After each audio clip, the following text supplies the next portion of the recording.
Welcome to the Great American Collectibles Show, brought to you each week by the National Sports Collectors Convention. Join us every Wednesday evening at 6:30 p.m. Eastern Standard Time and get the latest news from the greatest experts in the sports collectibles world. You can watch us on the Great American Collectibles Facebook page, as well as YouTube, or you can listen to us on Spotify, Pandora, iHeartRadio, or any of your favorite podcast platforms. And now your hosts, award-winning sports collectibles author Tom Zappola and Boston sports media personality John Mallory. JM, my man, what's going on, bro? What's up, brother? John, you look good today. Oakland A's hat looks like crap, but other than that, you look nice. You look nice. Charlie P's in the house with us. Charlie Parrino from JRI Cars. Charlie, where the hell have you been? Working and working and working. This business is like a rabbit hole. Numerous rabbit holes. Man, we have not seen you. But listen, we got a great show today. We're kind of like a little all over the place today, and I'll tell you why. Charlie's going to be with us for about the first two segments. Then we're bringing in, after the first segment for a few minutes, we're bringing in a collector who got a great little story. His name is Chris Kidney, about a find that he made in a thrift shop, John. He's a lucky guy. I have done a few thrift shop tours myself, and I was able to find one day an unused brush that was still hairbrush that was still in the package. Kept it, used it, and I still use it. That's the story. That's it. Wow, Baby. that's a great opener. That's as far as I can go. I can hear people logging off as we speak. For our viewers and listeners, the last few minutes of the show, we are going to bring in our beautiful producer, Chrissy Cunningham. This is Chrissy's last full day with us. Chrissy is going to be pursuing, as we've talked about several times, Chrissy is a phenomenal singer and musician. And Chrissy performs with many different bands. So Chrissy's going to be leaving us to pursue her musical career.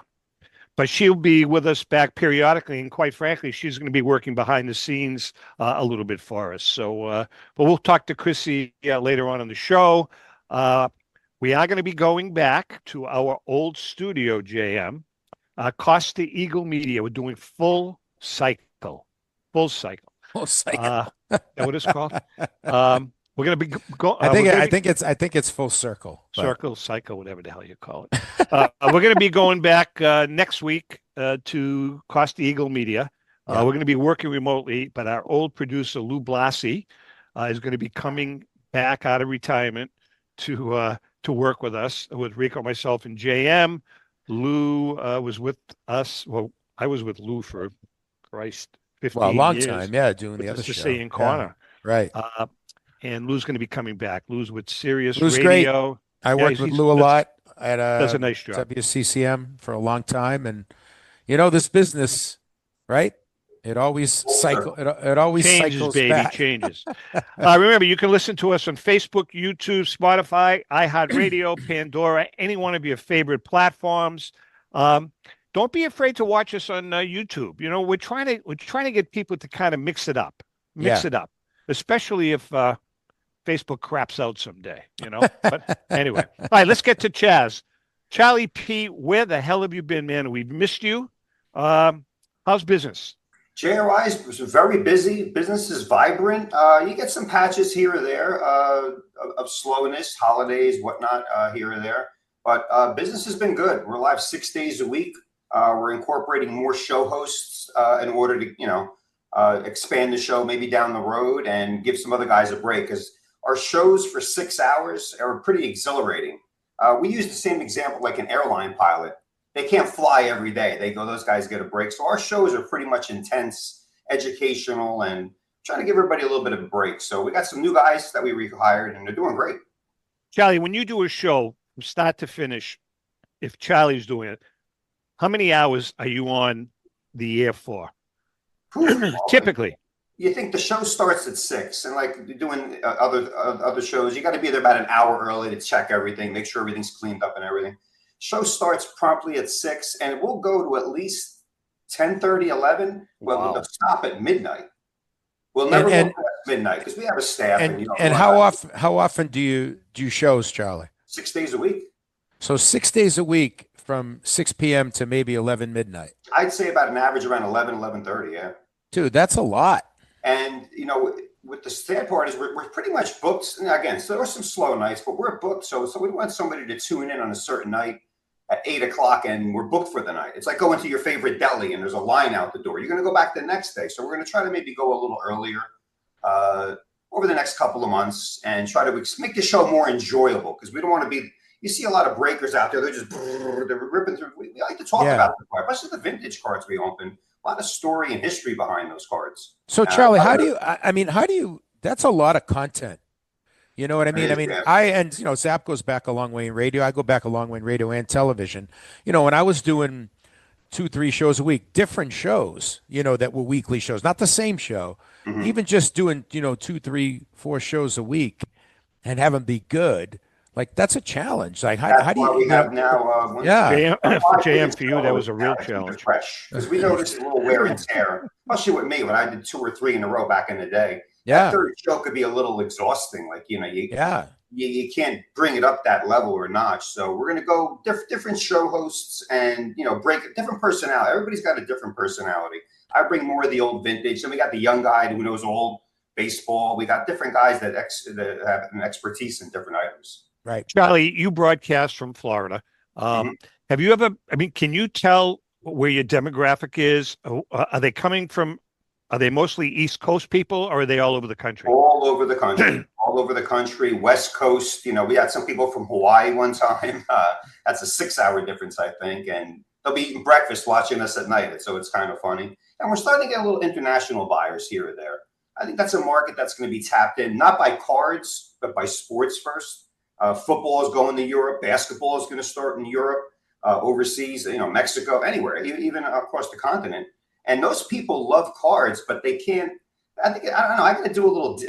There's another couple of weeks of research. Are there cards available out there? Are there breakers out there? So we're navigating through that. Also. Charlie, kind of talk a little bit more about that, because that was on my list of questions for you. It's kind of like the demographic, of your audience, because it's a wide-ranging show. It's a lot of fun. It's very entertaining. Do you see, like, what are the younger collectors interested in? Are you skewing older with the vintage? You keep track of that, and you just see a mix? Yeah, we have a lot of different tracking devices. Our vintage is still more none of the younger kids like the vintage. They're very few, maybe 5-10%. They like the modern. Little kids aren't trying to collect Reggie Jackson. They're trying to collect, Aaron Judge or Shohei Ohtani. That's what, when I was in the 70s, when I was collecting cards, I should have been trying to collect Mantle, but I was collecting the guys I was watching on TV. And the big point back, I did a little research. Think back in the 50s and 60s, before maybe all of our time. There was no TV. You couldn't watch the game. The only vision you had of your players were the actual cards. Right. So if you wanted to see a picture of Yogi Berra, you didn't get a Yankee game on TV. It was probably the radio. A lot of people couldn't. Hey, Zap, what was it like back then before TV? When you'd gallop up to the nearest saloon and tie your horse up and. Well, no, what we would do, CJM. So now, let me ask, did you listen to things or read things? You're being facetious. Was it before or after you churned the butter? What we used to do is Fenway Park had just been built. Yeah. And what we used to do as kids, all the neighborhood kids, myself, Wayne Peters, Jimmy Piemonte, what we used to do is we used to take the covered wagon up to Fenway. And we had ladders. We actually had ladders on it. And then we would scale the walls. Awesome. Just like the Alamo. We would scale the wall, climb over, and then just hang out and watch. It was good. Did you wear a coonskin cap, have a bee on the front? Yeah. Charlie, soccer. Are you into soccer much with your rips? Because, soccer is gigantic worldwide. Not to disparage any specific, football, baseball, basketball, hockey, but soccer's up there. NASCAR during COVID, everything floated to the top. Soccer's picking up a little bit, but I tell you, we offer a couple of soccer boxes and they didn't sell out as fast as they did. NASCAR completely fell apart. I know there's Formula One, but you're talking a very small, what's next? Horse race? Maybe there should be horse racing. Cards also. Boxing has not. What about golf? What about golf? Golf, it's all we offer is Tiger Woods' earlier rookie cards, 2001, Mickelson, McIlroy, but still not popular baseball. It'll always be baseball, baseball, baseball, baseball. But I'm seeing football pick up a little bit. Well, I'm going to get into it today. Now, last week, Rico and I did a special show on Pokemon. Mhm. We had a Pokemon expert who really knew his stuff. We had a Pokemon collector who really knew his stuff, and we talked about it. I'm a little concerned, and I'm listen, for those of you that collect Pokemon cards, God bless you. I hope you make $1 million. I hope you're loving what you're doing and all of that good stuff.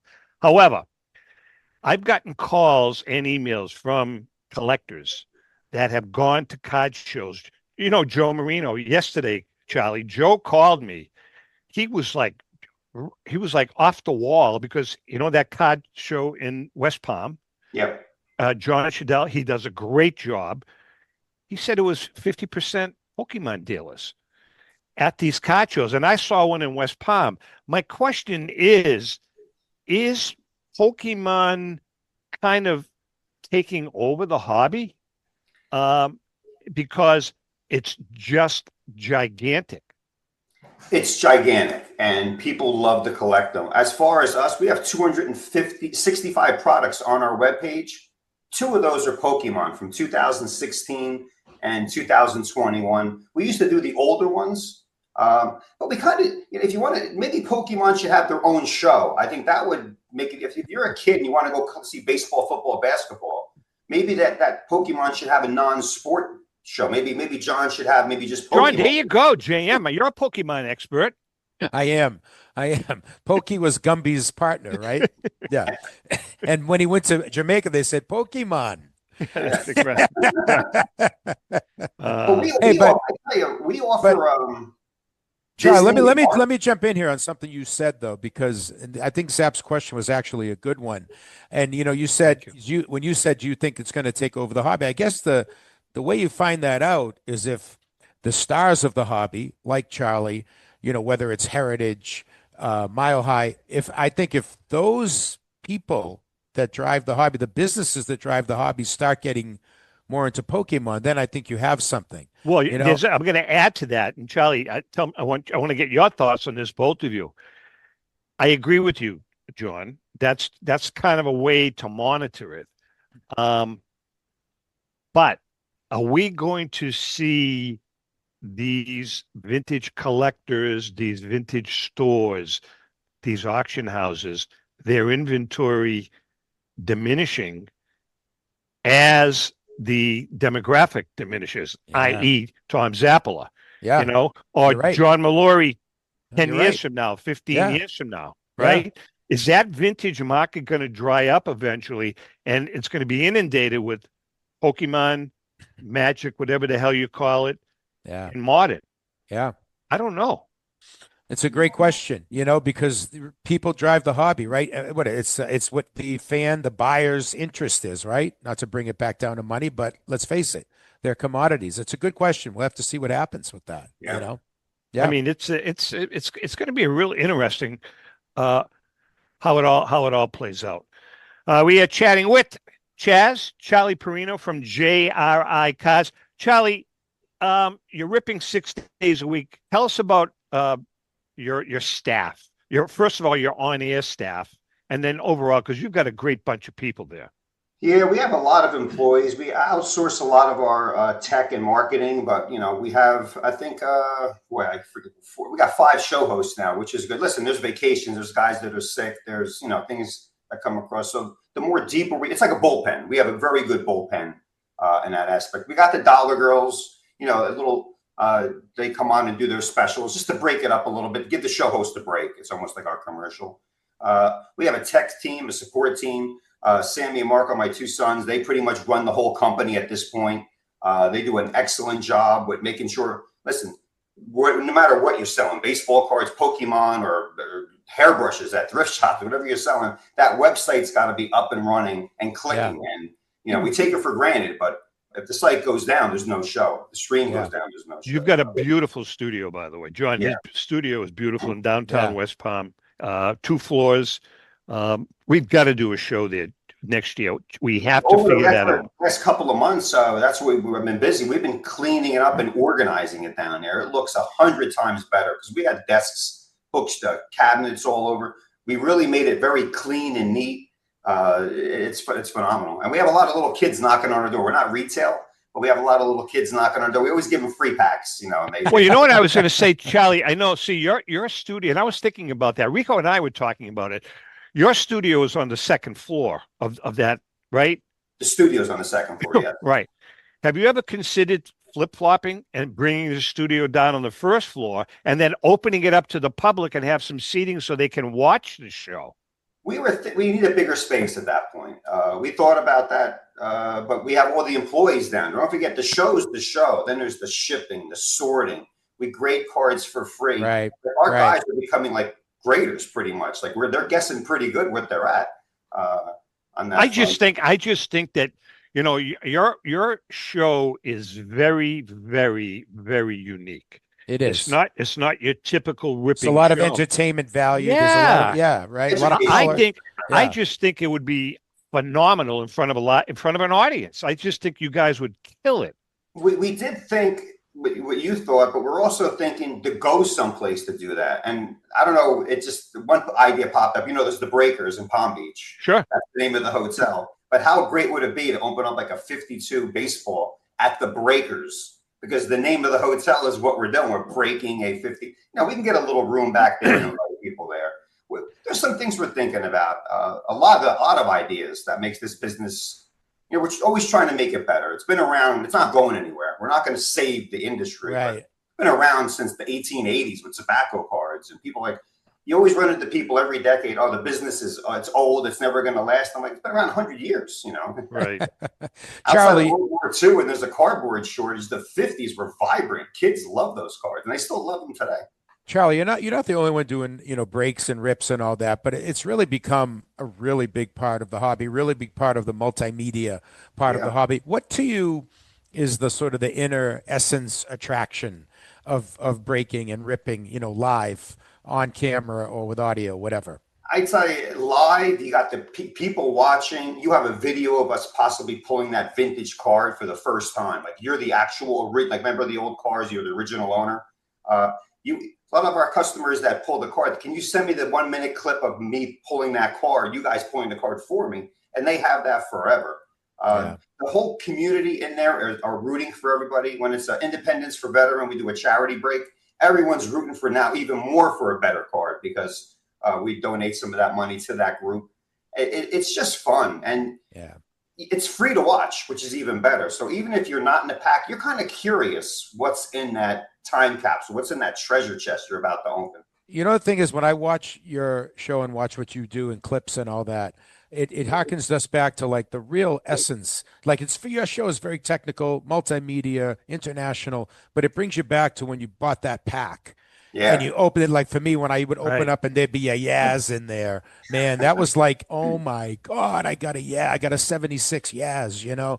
And I think it just brings people back to that, don't you? You are bringing back memories. Ryan, Ricky Anderson and Pete Rose passing away, they can put it in a 2025 product, but it's nothing like a 72 Rose or a, you know, for me, there was nothing like grabbing that Piedmont cigarette, lighting it up, right?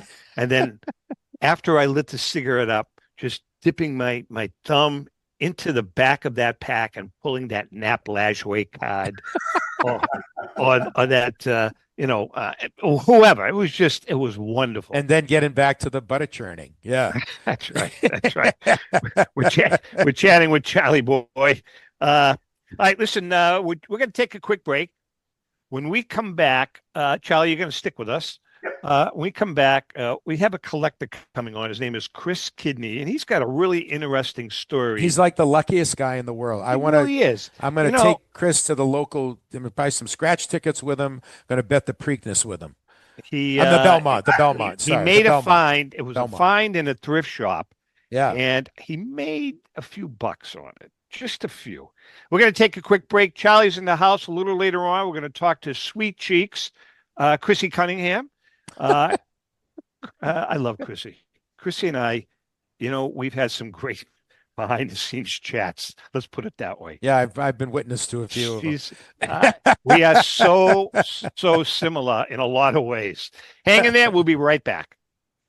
Hi, I'm Rebecca Curry, a two-time child cancer survivor, recipient, and advocate for Lucy's Love Bus. The mission of Lucy's Love Bus, 501c3 nonprofit, is to provide joy, comfort, and quality of life for the entire family of children with cancer.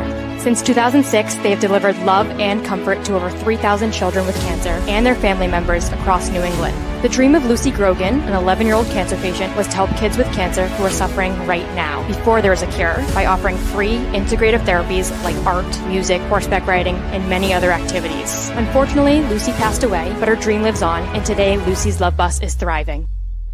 I'm Red Sox Hall of Famer Rico Petrocelli. I hope that you'll consider supporting Lucy's Love Bus and all of those children who have been stricken by cancer. The Great American Collectibles Show is partnering with Lucy's Love Bus to help these kids. Let's continue Lucy's dream. Please go to lucyslovebus.org for more information. Since 1996, Brian Drent and the staff at Denver's Mile High Card Company have led the charge in the collectibles hobby.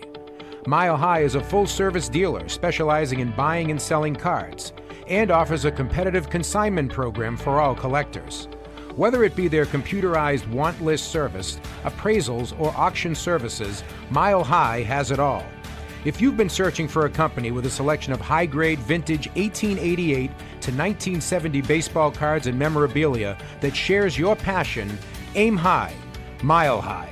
Go to milehighcardco.com or call 303-840-2784 for more information. This is Brian Drent, president of Mile High Card Company. Is your sports card and memorabilia collection properly insured? For easily replaced personal property, homeowners insurance is all most people need. But for prized possessions that you may have spent a lifetime collecting, it doesn't go nearly far enough. Collectables Insurance Services has been insuring for over 50 years.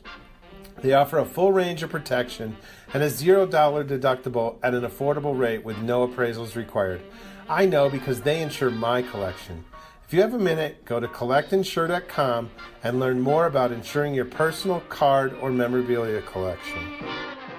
Hi, this is Dan from Memory Lane Auctions, here to remind you that the renowned Memory Lane Collectibles Company has served as a beacon of light to the collecting community for the past several decades. Indeed, folks, it has been our utmost privilege and pleasure to provide the most enthusiastic collectors with an abundance of the finest sports cards and memorabilia for America's most coveted sports personalities via our world-class auctions. Whether you choose either a private sale transaction or the auction route, Memory Lane cordially invites you to reach out to us to maximize the value of your prized possessions. Also, it is not just sales that we pride ourselves on being the best of the rest, because if you are seeking a particular keepsake for your esteemed gathering, we will be relentless in our quest to find that special piece to fulfill your collecting dreams. So no time to wait. Reach out to us today for the purposes of capitalizing on our unparalleled marketing capabilities. Simply pick up the phone and dial 877-606-5263. That's 877-606-LANE, or find us on the World Wide Web at www.memorylaneinc.com. Now is the time for your valued consignment to ultimately become another one of Memory Lane's record-setting prices. How would you like to own the bat that was used by your favorite player when he hit that towering home run or game-winning base hit? Now look no further than JT Sports, specializing in the sale and authentication of professional game-used bats. As the official authenticators of professional model game-used bats for PSA DNA, JT Sports will guarantee the authenticity of any bat purchased from them. JT Sports also buys and sells game-worn uniforms, gloves, and baseball equipment. The unique quality of the collectible is what JT Sports is all about. Give them a call at 609-487-8003 or check them out at GameUseBats.com. Okay, we are back. Charlie Parrino's in the house. JM, Johnny Mallory's in the house with an A's hat. John, that hat sucks. I'm just telling you right now. That's his report card. Did you hear me, JM? I didn't. I couldn't hear you for a second I there. said your hat sucks. That's what I said. Why? What's up with why are you against my A's? hat? Why the A's? They're awful. It's a baseball team. This is like a sports show. Let me explain this. Like, so before all the championships came, I was a hat guy. Like, I used to wear all different. And I can appreciate that. But So yeah, but then like Boston, championship hat, you got to no, wear. but what about quality hats? See, look at this. Well, what's wrong with it? It's a nice wool They hat. suck. Look at Okay, this. first of all, 1912. Okay. 1912. that's fine. You got that for your first birthday. I get it. But my point is, I like. I can't wear. Okay, you're going to talk about a man's afflictions now. I can't wear fitted hats up. I have an enormous melon, so I can't. I have to get adjustable ones, and it's right on the. Look at this. I'm going to show you what. Have you ever measured it? Right on the end here. Look, it's right on the end. Well, why don't you try measuring your head? Can you measure it? I'm like a size 8, dude. See, I take a 7.5. Yeah, I'm like an 8. Are you really? Yeah. Well, lose some weight in your head. All right, listen. It's that big ego. One of our good friends, Kenny Clausen, who's a big follower of the show, great guy, former ball player, professional ball player, somewhat of a dealer, big Pete Rose guy. He brought a story to my attention about this gentleman that's joining us right now, Chris Kidney. Chris is in Kentucky, and this is one of those find stories. It's a fun story. I love find stories. It's a good story. I mean, every once in a while, a nice one will pop up. Chris, welcome. How you doing, brother? I'm doing great. How are you guys? Good. Hey, Chris. Chris, walk us through. First of all, Chris, you're a collector, correct? Yes, sir, I am. All right, we'll talk about that in a bit. Walk us through your experience. I definitely will. But before that, I want to say what an honor and a privilege it is to be on the show with you guys today. No, we mean with me. Oh, yeah, with you, basically. Yeah. Thank you. But I want to thank Ken Clausen, Michael Hills, and my good friend Ralph Cox for their support. But I went to a Goodwill in Moorhead, Kentucky, and I always look at books. I mainly collect books or autograph books. And I found a 1948 Pittsburgh Pirate made by Putnam, and I opened it up, and it said, "Best wishes, Stan Rojak," with the signature of Honus Wagner right underneath. So I had to scoop it up for $1.59. Wait. So let's take a step back. So you had Stan's signature and Wagner's signature on a book that you paid how much for? $1.59. Okay. Charlie, good deal? I think I could have got it You cheaper. could have got it for $1.40. I think it was a good deal. I don't think you needed to haggle at that point. But I ended up getting the book authenticated with JSA, and I actually ended up selling the book to a private dealer, like I guess private individual that. Hold on. What? Drum roll. All right. How much? Okay, so I sold it for north of 100,000. Nice. Yeah. Congratulations.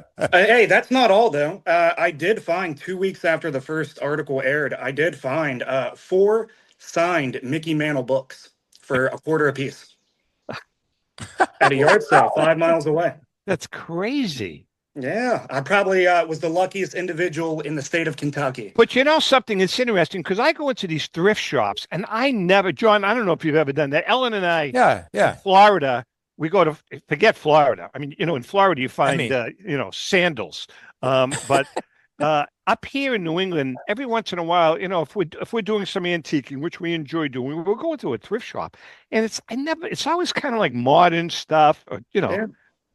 I mean, is that the way it works, Chris? Yeah, like for example, I went to a thrift store yesterday and I found 8 signed books. They were all modern, but I mean, I'm getting them for under $2, and I'm always looking to resell. I mean, I'm a book dealer, but I also love sports, and it's always been a part of my family.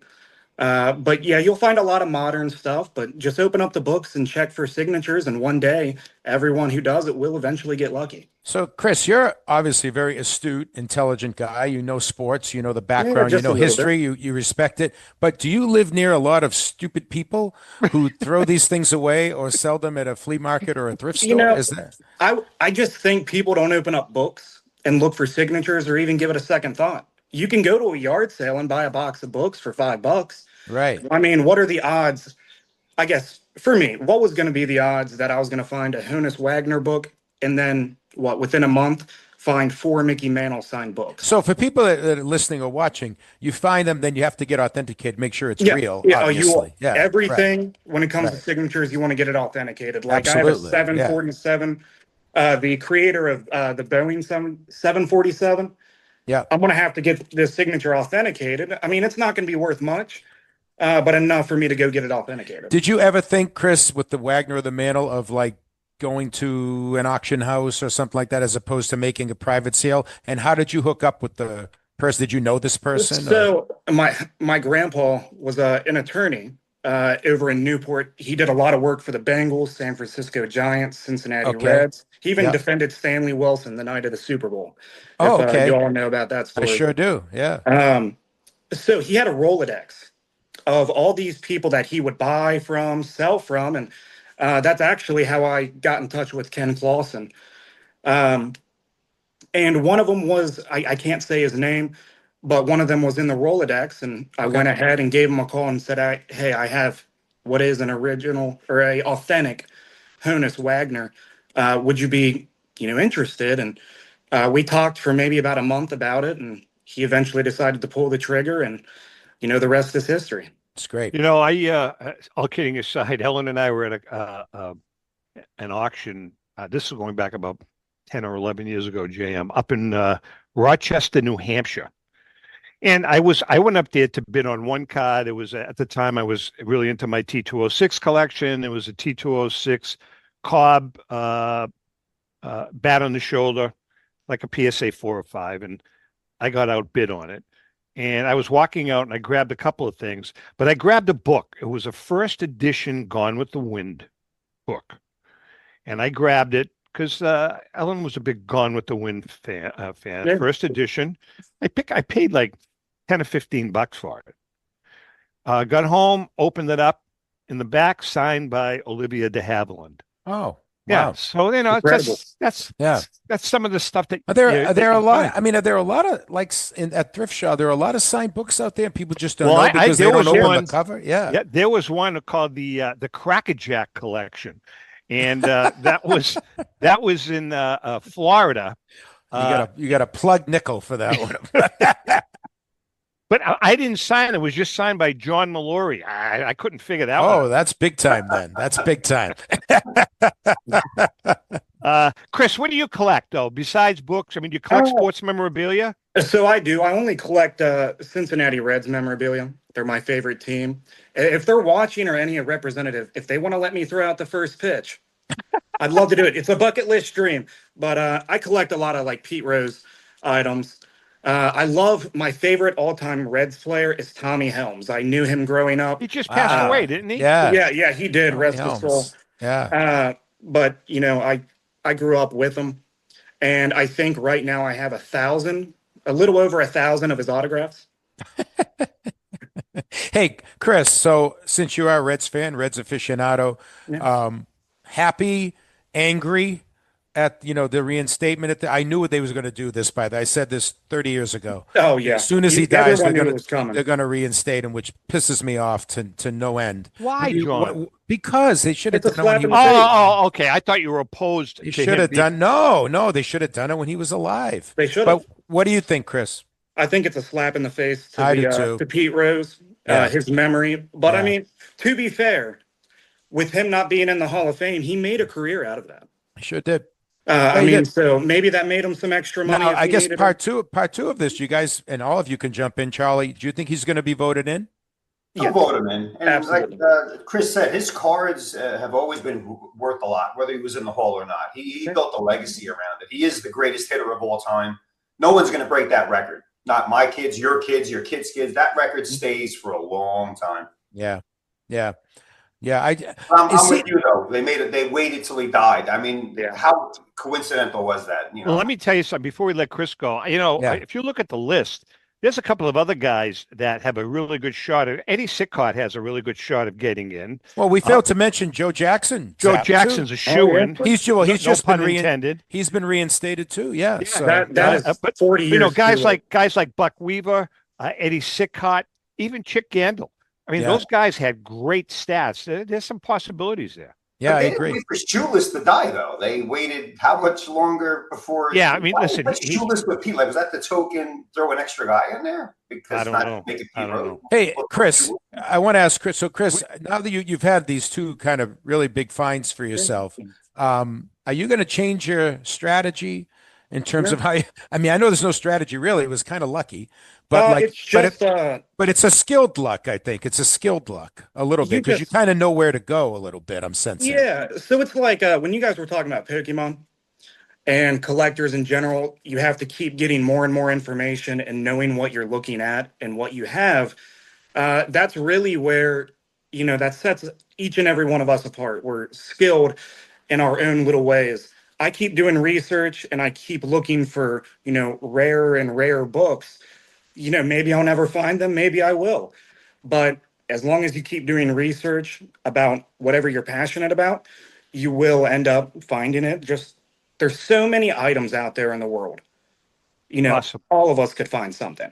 All right, Chris, we wish you the best. Thanks for joining us, man. I tell you, if you ever find, if there's another big find, email me and we'll get you back on. Chris, I definitely will. I was thinking I might just come out to Kentucky and follow you around. Let's go. I'll bring a camera. We can do that. Yeah. Charlie wants your address. I don't mean unless enough for the money. I just want to hang out. I feel like we've bonded and just want to hang out with you, go to a few thrift shops and let's go.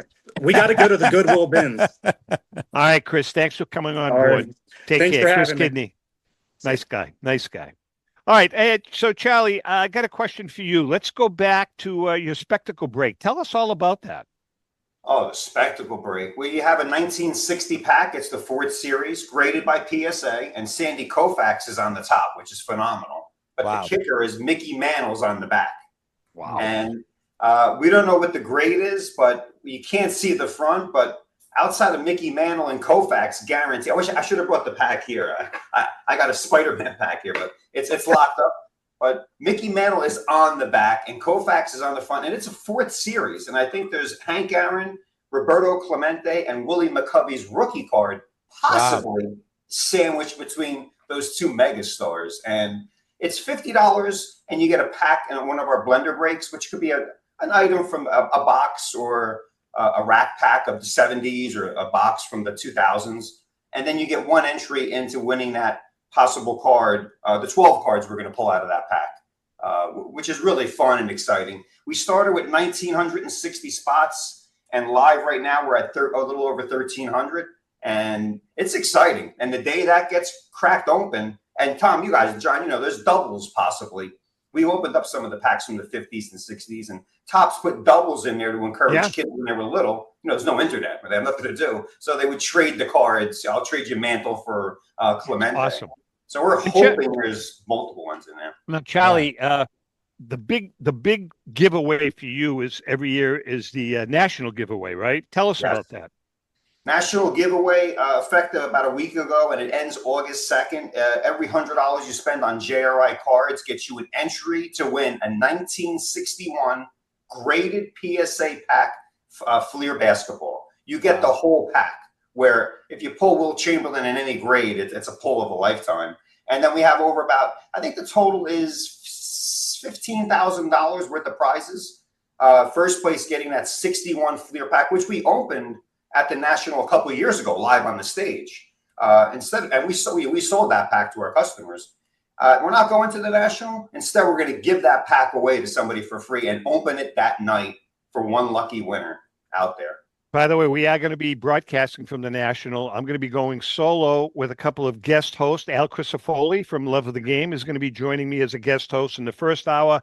And in the second hour, Mo and Larry, Derek Grady, and Joe Tomasulo will be joining me. And by the way, they're going to be on next week with us too. JM, you had a question? You may not have to speak at all. I know. With those two there, right? Yeah. That could be a good thing. Actually, you mentioned the 61 opening up that in the Will Chamberlain. I started thinking basketball, and we think a lot about Michael Jordan, and obviously he's maybe the king of hoops, but Chamberlain, Russell, Jerry West, players like that. Is there a market for these guys, Charlie? Is there any interest in those type of guys that kind of set the tone for the NBA? There is. The conveyor belt's moving, but as far as basketball collectors, I think there's the 48, then there's the 57 tops, then there's the 61 Fleer, then you go to 69 tops, then you go to 81, and then they stopped making Jordan, Bird, Magic, 82, 83, 84, and 85. They didn't really make cards, Fleer, tops. They just said, we don't want to make them. I don't know why. Yeah, it's funny, JM and Charlie. Charlie, I don't know if you know this. I think you do. We did for about a period of 10 to 12 weeks, we did the Great American AI all-time greatest baseball tournament. And in the final championship game, the 1929 Yankees wound up defeating the 1939 Yankees. 27, right? I'm sorry, 27 Yankees. My apologies. So we're going to be doing the same thing, JM and Charlie, in about a month. The Sweet 16 greatest NBA basketball teams of all time. I'm looking forward to that. I really am. You're going to be shocked. You're going to be shocked. I'm sure I will be, because I don't think AI is going to look kindly on the old guys. I just don't think they are. You know, it will. So the 61 Fleer, Wilt, and Elgin Baylor, and Jerry Baylor. These guys are icons of the NBA. Yeah. I mean, everybody knows Wilt Chamberlain, even if you didn't see him play. Most kids will hear that name and know who he is. And that, the other guy who's never mentioned, and his stats are unbelievable, comparable, by the way, to Michael Jordan, at a point in their careers, was Havlicek. You know, Johnny nobody ever talks about Hondo in that vein, because people forget. People forget very, very easily. I mean, people forget even the 80s now at this point, you know, so it's all about what's right in front of you. JM, you're making a phenomenal point. I have a grandson who's 11 years old. He is a basketball junkie. Yeah. Basketball junkie, plays basketball, plays on 2 or 3 different teams. Yep. Voracious collector. Okay. He and I gave him a little quiz. Never heard of John Havlicek. Yeah. Never heard of Sam Jones. Yep. Heard of Bill Russell, of course. Okay. Heard of Bob Cousy. Yeah. Never heard of Elgin Baylor. Right. Never heard of Jerry West. It's just like, and guys, and Charlie, feel free to jump in. I think that, and they actually call it that, the lost era of the NBA, right? You know, that was 60s into the 70s, guys, until Bird and Magic came along and everything changed. Like, there was so many great players in that NBA, era. if you guys remember, in the early, mid-70s, late 70s, was on the verge of going out of business. No one was going to the games. That's a good point. A lot of guys were getting older. The NBA, I remember, I was 15 years old. I didn't want basketball cards. I didn't want those guys at all. They were old. The NBA finals were on tape delay. Yeah. You know, they weren't even live. It was unbelievable. Bird and Magic saved it. And then you add Jordan and Dominique and Ewing, and you add Reggie Miller and all these guys throughout into the late 80s. That saved the whole NBA that era. It's a great era of basketball that I think still was covered. Very, very good point you guys are both making for once. Both of you are making good points. Charlie, so let's get back to what we talked about originally. Is the hobby changing for the good? Is it changing for the bad, or is it pretty much staying down the middle? It's stabilizing from the COVID. Everybody flumed everything up there, and that happens in a lot of different situations. But I think the vintage is always great. We have a lot of customers. Last week, some guy actually goes, "I feel like I'm a kid again." We don't know how old he is, but we're imagining maybe 40, 50, 60 years old. He goes, "I feel like I'm a kid." John mentioned it earlier. Where I'm opening up packs when I was a little kid, and you guys are, showing me these cards, and I remember these cards, and I remember hitting a home run playing stickball that day. And the vintage will always be there. It's just that the market today has to show more Nolan Ryan, one of the greatest pitchers out there. People, they got to show Hank Aaron. We can't forget about these guys.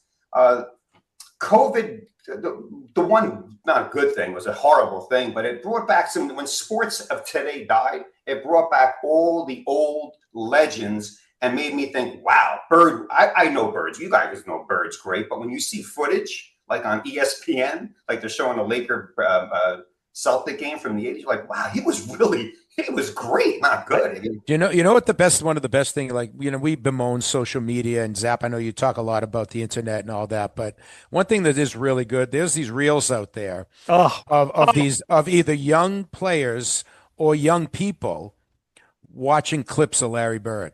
I got to tell you something. And they're like, phenomenal. Dude, they're like, I can't believe how good this dude was. You know, If you're a young collector and you're into basketball, I highly recommend what John is talking about.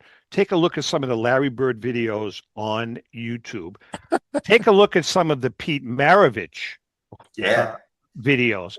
Yesterday, for the hell of it, I typed in on YouTube the greatest single pass of all time, right? You know who it was?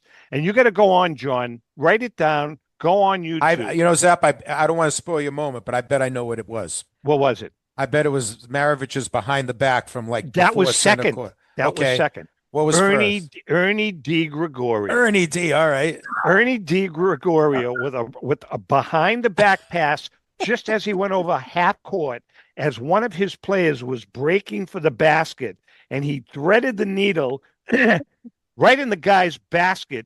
Boom, laid it up. You got to see it. It's unbelievable. There's some Bird clips. Literally, the guy is behind him, and he never stopped. He hits I know. Michaela. I know we sound like old fuddy-duddies, but and listen, I don't bemoan today's NBA. A lot of great athletes, whatever. Absolutely. The game Charlie. is different, but I'll tell you, those guys are something else. Charlie boy, what's your website address? JRI Cards, JRIcards.com. Our website has over 250 products. Not only are we giving away a 61 Fleer, we have a shot pack national giveaway also, about $5,000 worth of free shot packs. And listen, as far as it's free, it's more ripping for us. It's more content and it's more fun. And that's all what card collecting is in the end. The find that Chris had, the finding of those cards that are in these old packs and bringing back memories. As we get older, unfortunately, we have more memories because we're getting older.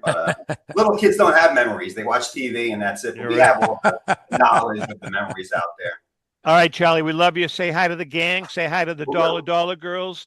And thanks for joining us, man. We love you. You got it, buddy. Take care.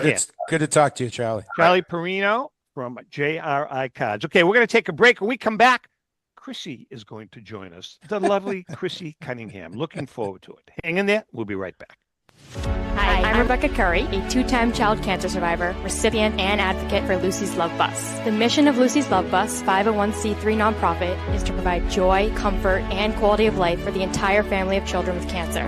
Since 2006, they have delivered love and comfort to over 3,000 children with cancer and their family members across New England. The dream of Lucy Grogan, an 11-year-old cancer patient, was to help kids with cancer who are suffering right now, before there is a cure, by offering free, integrative therapies like art, music, horseback riding, and many other activities. Unfortunately, Lucy passed away, but her dream lives on, and today Lucy's Love Bus is thriving. I'm Red Sox Hall of Famer Rico Petroselli. I hope that you'll consider supporting Lucy's Love Bus and all of those children who have been stricken by cancer. The Great American Collectibles Show is partnering with Lucy's Love Bus to help these kids. Let's continue Lucy's dream. Please go to lucyslovebus.org for more information. Pristine Auction is a family-owned and operated online auction specializing in autographed memorabilia, sports cards, coins, art, and collectibles. Since their founding in 2010, they've grown to 2 facilities in Phoenix, Arizona, totaling over 60,000 square feet. Jared Cavalier and an incredible staff of over 150 team members serve a very large customer base and enjoy every minute of it. By working with leading authentication companies, Pristine ensures all items are 100% authentic. In addition, third-party authenticators regularly travel to Pristine Auction to provide authentication services on site. Pristine Auction strives to operate its business in a way that's honoring to God, their families, and their customers. With a strong focus on speed, quality, and premier customer service, their mission is to be the leading online auction for every level of collector and fan. Pristine also works for Hope Sports and Identity Hoops International, traveling to Mexico to build houses for the less fortunate. Pristine Auction offers several online auction formats with thousands of auctions ending each day. For more information, go to pristineauction.com. That's Pristine Auction, the best in the business. If you're a discerning collector interested in owning the most important pieces in the hobby, look no further than Leland's Auctions. The original sports auction and appraisal house, Leland's was established in 1985 by legendary Pioneer founder Joshua Leland Evans. And today, President Mike Hefner carries on their tradition. From the Tom Brady card and memorabilia collection to the famed Boston Garden auction to high-end card auctions from every major sport, Leland's has always maintained the highest standards. Go to Lelands.com and get your bid in. That's Lelands, the hobby's leading sports auction house for 4 decades. It's often been said that championships are won on the practice field, and world records come only to those willing to work harder than everybody else. Heritage Auctions is the world's largest collectibles auctioneer because we believe that becoming the best is only an invitation to the challenge of remaining the best. This requires the skills of the hobby's top experts, capable of identifying and maximizing value for our consigners. It requires the most visited website in the industry, courting a global audience of collectors over 1.5 million strong. It requires a dedicated press department that expands our global reach far beyond the entrenched hobby marketplace.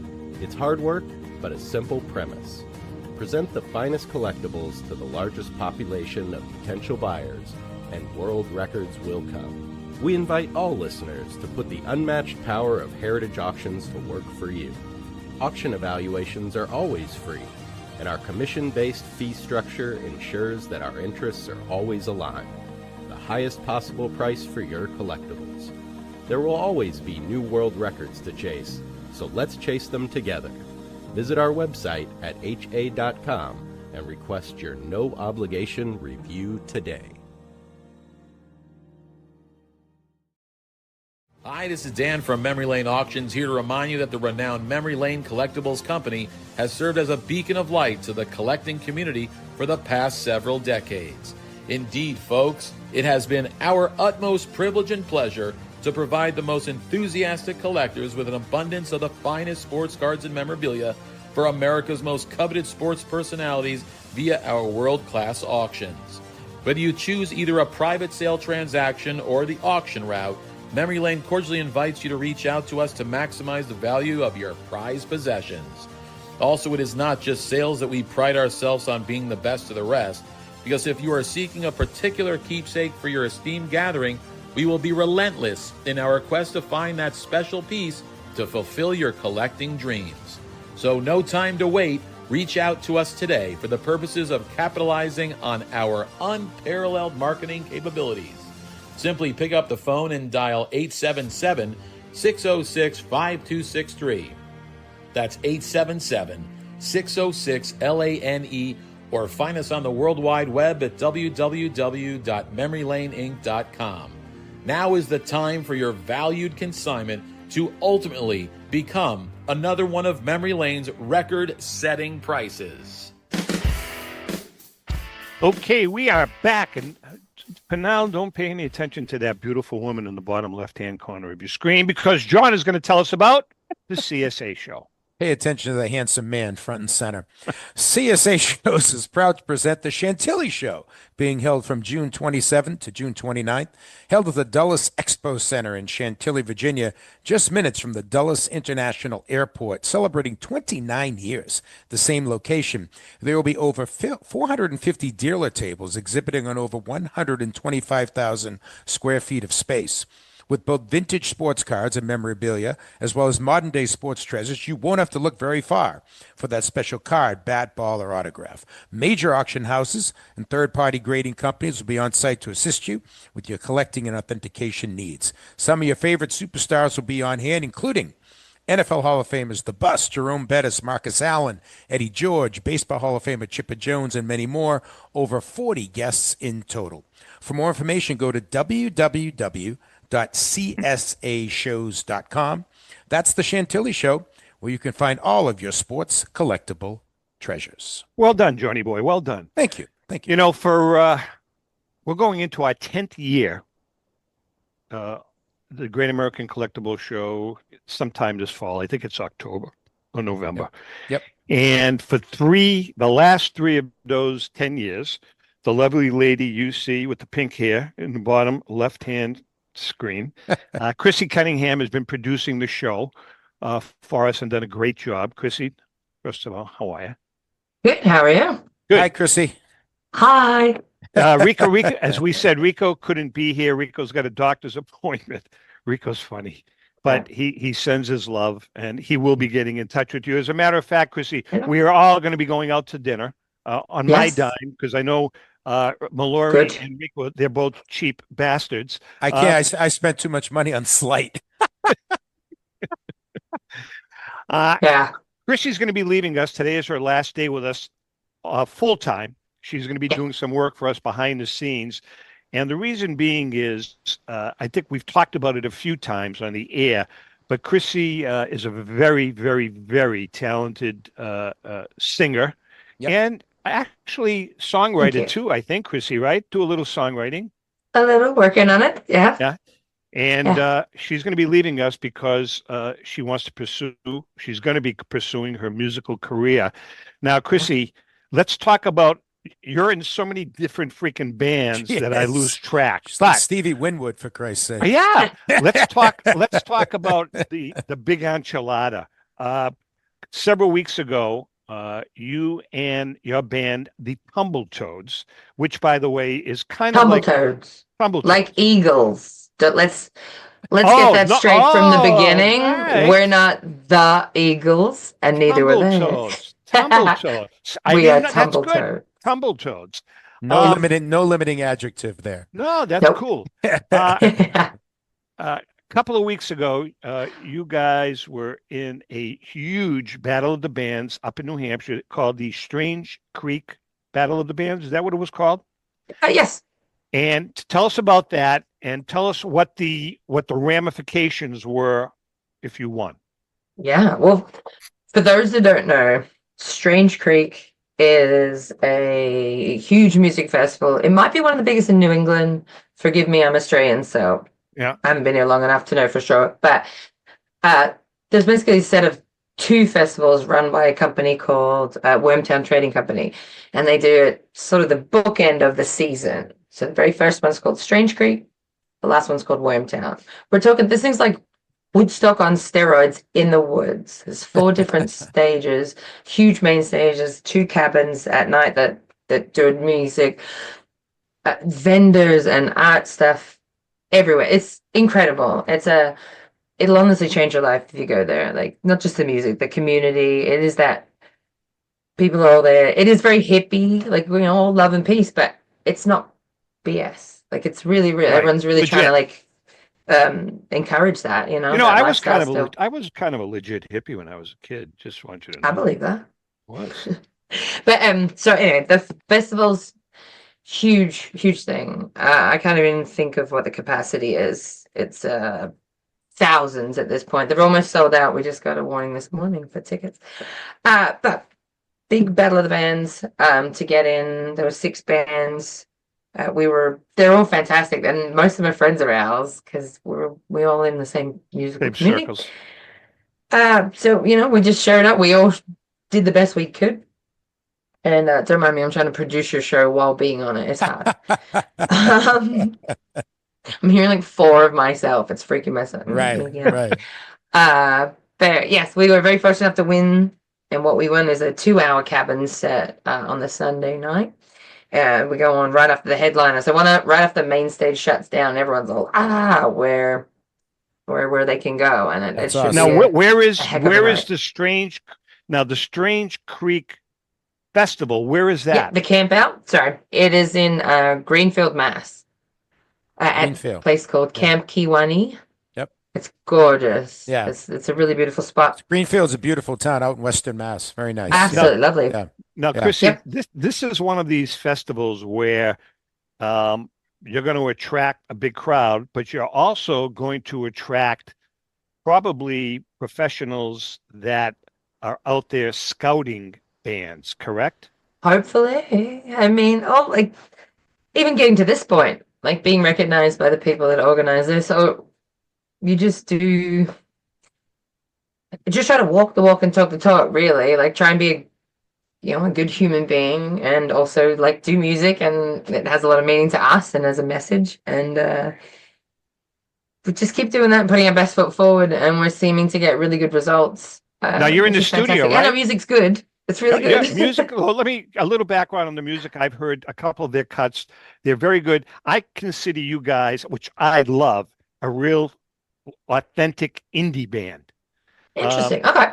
Yeah, that's the way I look at it. I think you're you guys, you go in like a lot of different directions with music, and that's what an indie band does. I mean, Okay, then that's the term I would use. I was about to say I don't know what name I would give us because we really do hit so many genres. yeah, I mean, you can do, you guys can do hard heavy metal. You guys can do acoustic stuff, electrical acoustic stuff. You know, a little of everything. I've fabulous. seen I've seen Chris perform in a couple of venues, and I was about to say the versatility is unbelievable. Like she'll belt out Sinatra and then do Janis Joplin, and then do Pat Benatar, and then do the Eagles, no doubt. Eagles, easy. Yeah, so I mean, it's really your versatility is tremendous, and that's going to serve you well, hon. Thank you, I appreciate it. Now, You should. Chrissy, you guys are in the studio, right? I was about to say I just what's today? So Sunday I was in the studio laying down. I think the last vocals on our LP that we're doing. I think we got 6 tracks on it. Again, super diverse. Like there's one that's so hard you could put us with like maybe a metal band, and there's one that's so light and folky you would never think to put us with a metal band. So we're really trying to show a good that's range of what we do with this LP we're coming out. That's why they call them indie bands, baby.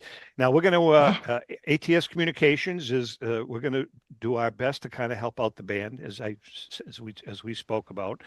We appreciate it, and it's obviously not because of me, because of my sister, who is kind of a big wig with what's the name of her company? I always forget. They're huge.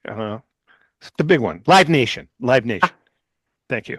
Now, Chrissy, before we end this, you do, besides playing in the band, you do solo stuff. You play with there's a John. I don't know if you've ever seen them. There's a little trio The Bellas. Chrissy plays with called the Bellas. Yeah, I've seen them a couple times. Yeah, he's actually come to our gigs. All right, Chrissy. all right. Thank you, Chrissy. Tell us about some of that stuff that you do. Tell us about some of that stuff. Yeah, well, when I first landed in this country 5 years ago, I just kind of started throwing out musical lines wherever I could. So it started with me and my 2 best friends. We started doing music here, and we called ourselves the Bellas. It's just a little trio, piano and violin and 2 vocalists. But see, even that, you think about that, John, right? Talk about unique. It's great. Pianist, 2 It's vocalists, great. and a violin player. They played, and it comes together. Among other places, last fall, they played Methuen at a festival that we do downtown. Methuen Day, yeah. Methuen Day, yeah. And they had a big crowd. People loved it. The reaction was fantastic. And they did the festival in Lawrence that got, actually, they're bringing you back already. Now, does both of them, just for the record, both of them are bringing us back. Methuen Day told us at the end of the gig last year to block off the date for this year, so hopefully we'll get the actual invite shortly. Chrissy, does that interfere with Tumble Toads? I try not to play. What I was getting at was that some of the projects are more like the Bellas. We really only do that as it's like a special thing here and there for like Methuen Day or the Feast of the Saints, things like that. We don't really gig out much anymore because we are all branching out into other bands that are just having much more success. And I mean, you got to go where it's at. We're all friends, and we do multiple projects as it is. So yeah, I mean, because I know that things evolve really. So Tumble Toads is number 1. Tumble Toads is it. Good for you. Good for you. Well, listen, we wish you the best. Obviously, you and I will be talking on a regular basis. You've done a great job for us. Yes, great job. Thank you. It's been a blast. Yeah, and I know way more about baseball that I wish I didn't know. And when we moved over to Studio 21, we didn't know what to expect, and we were very pleasantly surprised. And you got this. Yeah. Hello. No, we were pleasantly surprised with the studio and you guys and Dave, everybody, the Studio 21 Podcast Cafe, everybody treated us great. Yeah. And as I said, as now we've gone full circle. Back to Costa Mesa. We went full cycle ages ago. All right, Chrissy, we love you. Chrissy, we'll miss you, but we'll talk. Miss you guys. You're gonna see me. Hey, we're gonna see You're you. Gonna know. I'm gonna be plastered in lights. Well, listen, our goal is to get you, first of all, Tumble Toads, as an opening act for one of the major bands that are going to be coming into the Boston area. That's goal number one. Sure is, and I really appreciate your help. Sully Erna, if you're listening, Godsmack, great opening band for you. Great I opening have a story. band. Oh, Did you know? I was passing along your saying that you know Sully, a very dear friend of yours, and my guitarist Nate said, "Oh, I met him 2 or 3 years ago. They, I don't know if we're allowed to talk about it. He had to sign a thing. Anyway, they met because Godsmack went to record a music video where my guys used to use their old studio. I guess the music video got re-recorded somewhere else and they never did it, but they got to meet them. So he's actually met Sully. they I don't know just if Sully got back. remembers him. But... Godsmack has been killing it for years, and they have found such a niche. They just got back. They did a 90-day tour in Denmark, Germany, England, and I don't know where else, Sweden. They kill it. If you go online and look at their concerts, they're packing them in 5, 6, 8, 10,000 people, sold out at every one of their concerts. They do a great job. All right, we're out of time. Chrissy, we love you. All right, I gotta do it this way and recruit. Okay, JM, we'll see you down the road. We will. And next week, we open up our new show. Nothing's really going to change except the producer, and some of the graphics are going to change a little bit, but everything else is going to pretty much stay the same. Awesome. With that being said, we love you guys. Happy collecting.